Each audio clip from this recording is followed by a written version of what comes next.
आज प्रत्येक भारतवासी के लिए गौरव का दिन है, गर्व का दिन है। मुख्यमंत्री महोदय गौरव का गुणगान किया है, वह किसी से छिपा नहीं है। मुख्यमंत्री महोदय ने बताया कि भारत अमृत काल के दौर से गुजर रहा है और आने वाले 23 साल हमारे लिए बहुत ज्यादा महत्वपूर्ण है। अपना है दिल ये आज का, दुनिया से जाके बोल दो, ऐसे जागो रे सिद्ध से जुनून तक है जाना, सिद्ध से जुनून तक है। KKR फ्रेंड्स के YouTube चैनल में आप सबका स्वागत है। आज हमारा देश मना रहा है अपनी 75वीं गणतंत्र दिवस, जिसके लिए हम आपको लेके जा रहे हैं कुरुक्षेत्र यूनिवर्सिटी। तो वहाँ पहुँचकर हम आपको कुछ झलकियाँ दिखाएंगे, हमारे साथ बने रहिएगा। ले थोड़ा ब्लॉग बना के ला, क्या करूँ? उधर जाके फोटो खींच के ला। NCC वालों के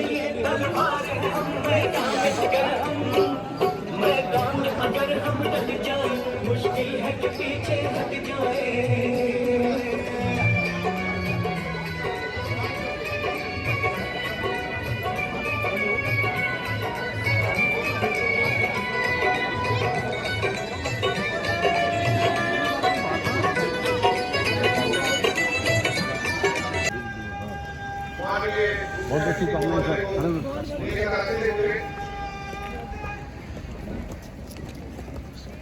आज प्रत्येक भारतवासी के लिए गौरव का दिन है, गर्व का दिन है।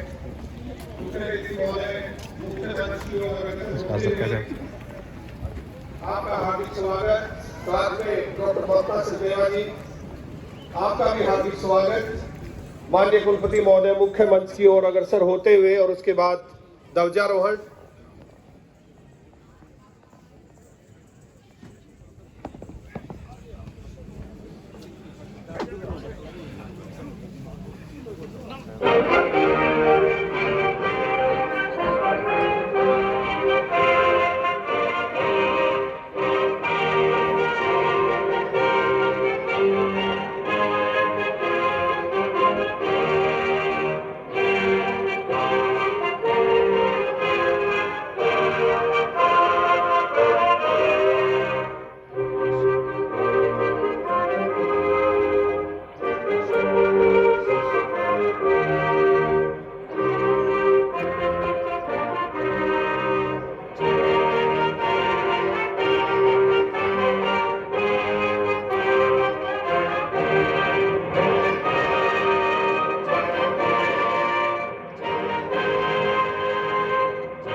माननीय कुलपति महोदय ने पारंपरिक ड्रेस में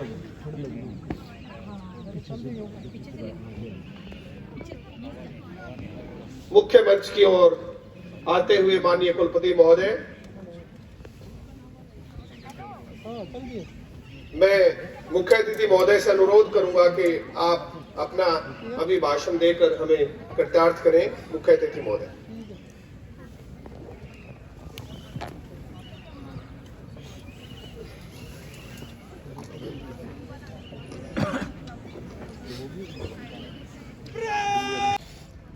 तो हमें ध्यान रहे कि हमारी स्वाधीनता, हमारा पूर्ण स्वराज हमें आसानी से नहीं मिला। हमारे वीरों ने इसके लिए अपने प्राण तक न्यौछावर किए हैं। ऐसे सभी स्वाधीनता सेनानियों, वीर सैनिकों, महापुरुषों व संविधान निर्माताओं को इन पंक्तियों के साथ मेरा शत शत नमन। क्या बताऊं तुम्हें क्या खूब वतन है मेरा, जान से भी मुझे महबूब वतन है मेरा। नाम लेता हूं तो चेहरे पर चमक आती है, इसके हर फूल से उल्फत की महक आती है। उल्फत का मतलब प्यार। इसके हर फूल से उल्फत की महक आती है, दिल को जो रोशनी देता है वो महताब है ये। महताब मतलब चंद्रमा। दिल को जो रोशनी देता है वो महताब है ये, भगत आजाद ओ गांधी का हंसी ख्वाब है ये। दोस्तों, जज्बे कामिल से मिली है हमको। कामिल का मतलब पूर्ण, पूरा जज्बा। दोस्तों, जज्बे कामिल से मिली है हमको। ये जो आजादी है बमुश्किल से मिली है हमको। फख्र की बात है इस मुल्क में आबाद हैं हम। और सोने पे सुहागा है कि आजाद हैं हम। पूरी दुश्मन की कोई चाल ना होने देंगे। अपनी आजादी को पामाल ना होने देंगे। अपनी आजादी को पामाल ना होने देंगे। पामाल का मतलब है बर्बाद ना होने देंगे। हम सब जानते हैं कि हमारा अतीत बहुत गौरवशाली रहा है। हम कभी विश्व गुरु हुआ करते थे।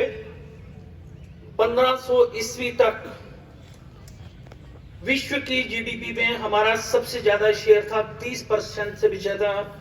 पूरे यूरोप, चीन और अमेरिका से भी अधिक। हमें सोने की चिड़िया के नाम से जाना जाता था। अंग्रेजों के आने के समय भी यह शेयर 23% के आसपास था। अभी यह कुछ 5% के लगभग है। न केवल हम आर्थिक रूप से संपन्न थे, हम सामाजिक, राजनीतिक व आध्यात्मिक रूप से भी बहुत समृद्ध थे। आजादी के बाद देश ने बहुत तरक्की की है। कृषि क्षेत्र से लेकर अंतरिक्ष विज्ञान तक हमारी उपलब्धियां बहुत ही सराहनीय हैं। हाल ही में चंद्रयान 3 एवं सूर्य मिशन आदित्य L1 की सफलता ने देश की प्रतिष्ठा को 4 चांद लगा दिए हैं। रक्षा के क्षेत्र में आज हम एक बड़ी ताकत हैं। लगभग 3.7 ट्रिलियन डॉलर की अर्थव्यवस्था के साथ हम दुनिया की 5वीं सबसे बड़ी अर्थव्यवस्था हैं। आज विश्व की नामी कंपनियों में चीफ एग्जीक्यूटिव ऑफिसर्स हमारे भारतीय लोग हैं। हाल ही के वर्षों में 1 लाख से ज्यादा स्टार्टअप्स एवं 110 के लगभग यूनिकॉर्न्स के साथ हमारे युवाओं ने सफलता की नई इबारत लिख दी है। इन सभी उपलब्धियों के लिए हमारे किसान, हमारे जवान, वैज्ञानिक, शिक्षक व उन सभी लोगों का योगदान है जिन्होंने अपनी मेहनत, लगन, सत्यनिष्ठा व ईमानदारी से अपने कर्तव्यों का निर्वहन किया है। इतिहास हर देश को एक ऐसा दौर देता है जब वह अपनी विकास की यात्रा को कई गुना आगे बढ़ाता है। आजकल हमारे देश का भी यही दौर चल रहा है। एक तरह से यह उस देश का स्वर्णिम युग होता है। हमारे आसपास ऐसे कई देशों के उदाहरण हैं जिन्होंने एक निश्चित समय में उस दौर के दौरान ऊंची छलांग लगाकर खुद को विकसित किया है। अगले 23 साल भारत के लिए भी इसका स्वर्णिम युग है, इसका अमृत काल है। हमें इस स्वर्णिम युग का, इसके हर पल का फायदा उठाना है। हमें एक पल भी बर्बाद नहीं करना है। प्रेरणा के तौर पर जब हमने आजादी को अंतिम लक्ष्य मानते हुए एक जोश और जुनून के साथ मैदान में कदम रखा, हम सफलता हासिल कर पाए। इस दौरान सत्याग्रह, क्रांति का मार्ग, स्वदेशी के प्रति जागरूकता, सामाजिक सुधारों के प्रति चेतना, ये सभी धाराएं मिलकर स्वतंत्रता आंदोलन की ताकत बन गई। ये वो दौर था जब हर वर्ग के युवाओं में आजादी को लेकर एक नई चेतना जागृत हुई थी। आजादी को समर्पित एक पूरी युवा पीढ़ी आगे आई। देश में एक विचार बना कि जो भी करना है आजादी की खातिर करना है और अभी से करना है। कोई चरखा घुमाता था तो आजादी के लिए, कोई विदेशी सामान का बहिष्कार करता था वह भी आजादी के लिए, कोई कविता सुनाता था वो भी आजादी के लिए, कोई किताब या अखबार में लिखता था वह भी आजादी के लिए। इसी तरह आज हर व्यक्ति, हर संस्था, हर संगठन को इस संकल्प के साथ आगे बढ़ना है कि मैं जो कुछ भी करूं वह 2047 तक देश को विकसित भारत बनाने के लिए हो। आपके लक्ष्यों का लक्ष्य केवल एक विकसित भारत होना चाहिए। एक शिक्षक के तौर पर सोचिए कि विकसित भारत के लक्ष्य को हासिल करने के लिए आप क्या करेंगे। एक विश्वविद्यालय के तौर पर हमें सोचना चाहिए कि भारत का तेजी से विकास हो, इसके लिए हमें क्या करना चाहिए। हमारे संस्थानों में आने वाला हर युवा किसी न किसी विशेषता के साथ आता है। उनके विचारों में चाहे कितनी ही विविधता क्यों ना हो, उन्हें विकसित भारत के निर्माण की धारा से जोड़ना होगा। मैं चाहूंगा आप सभी विकसित भारत के विजन में योगदान दें। इसके लिए अपनी सीमाओं से परे जाकर सोचें, यानी कि think out of the box. विकसित भारत का विचार मतलब इनोवेटिव आइडिया, यह आई से शुरू होता है, इंग्लिश का लेटर आई, यानी कि मेरे से शुरू होता है। इसलिए ऐसे विचारों की आवश्यकता है जो बताते हैं कि मैं खुद क्या कर सकता हूं। जैसे कि आइडिया में आई पहले आता है, इंडिया में भी आई पहले आता है। यानी अगर हम इंडिया के लिए, अपने देश भारत के लिए सफलता चाहते हैं, अपने लक्ष्य को हासिल करना चाहते हैं, उचित परिणाम चाहते हैं, तो इसकी शुरुआत आई यानी खरीदने वालों का गौरव बढ़ जाए। आज हम विकसित भारत बनाने की बात करते हैं तो इसका यह भी मतलब है कि हम भारत को इनोवेशन एंड टेक्नोलॉजी के क्षेत्र में, ह्यूमन डेवलपमेंट और सोशल वेलफेयर के क्षेत्र में, एनवायरमेंट सस्टेनेबिलिटी में भारत को $30 ट्रिलियन की इकोनॉमी बनाने में और वर्ल्ड क्लास इंफ्रास्ट्रक्चर डेवलप करने की बात भी करते हैं। अगर प्राकृतिक संसाधनों के इस्तेमाल की बात हो तो जब जल संरक्षण को लेकर गंभीरता बढ़ेगी, जब बिजली बचाने को लेकर गंभीरता बढ़ेगी, जब धरती माता को बचाने के लिए रसायनों का इस्तेमाल कम होगा, जब सार्वजनिक परिवहन के ज्यादा से ज्यादा इस्तेमाल के प्रति गंभीरता होगी, फिर समाज, देश, हर जगह इस क्षेत्र में व्यापक सकारात्मक प्रभाव पड़ेगा। आप भी इस बात से सहमत होंगे कि छोटी छोटी चीजें हैं लेकिन इनका असर बहुत बड़ा होता है। आज देश में लगभग 10% लोग गरीबी रेखा से नीचे अपना जीवन यापन कर रहे हैं। आने वाले समय में देश को गरीबी मुक्त एवं पूर्ण रोजगार युक्त बनाना हमारा सबसे बड़ा प्रयास होना चाहिए। 15 से 29 वर्ष की आयु के 37 करोड़ युवाओं के साथ भारत आज विश्व का सबसे युवा देश है। यह हमारी सबसे बड़ी ताकत है। इन युवाओं को एंटरप्रेन्योरशिप अर्थात उद्यमिता एवं स्वरोजगार के लिए तैयार करके ही हम विकसित भारत के लक्ष्य को प्राप्त कर सकते हैं। हमारी राष्ट्रीय शिक्षा नीति 2020 भी इसी के लिए हमें प्रेरित करती है। आपको बताते हुए मुझे गर्व की अनुभूति हो रही है कि NEP 2020 को इसके सभी प्रावधानों के साथ अपने सभी एफिलिएटेड कॉलेजेस में लगाने वाला कुरुक्षेत्र विश्वविद्यालय देश का पहला विश्वविद्यालय बन गया है। आप सब इसके लिए बधाई के पात्र हैं।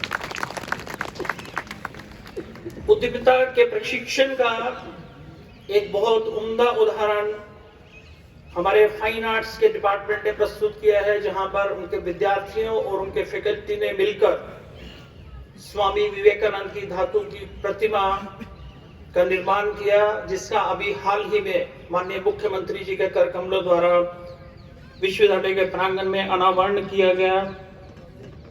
इसके लिए फाइन आर्ट्स डिपार्टमेंट को मैं अपनी तरफ से उनका अभिनंदन करता हूं। आशा है कि हमारे विद्यार्थियों को स्वामी विवेकानंद जी की इस मूर्ति से प्रोत्साहन मिलेगा और उनकी शिक्षाओं से वो हमेशा प्रेरित होते रहेंगे। विकसित देश बनने के लिए स्पोर्ट्स में भी हमें अपनी विशिष्टता को विश्व स्तर पर सिद्ध करना होगा, उसे बेहतर बनाना होगा।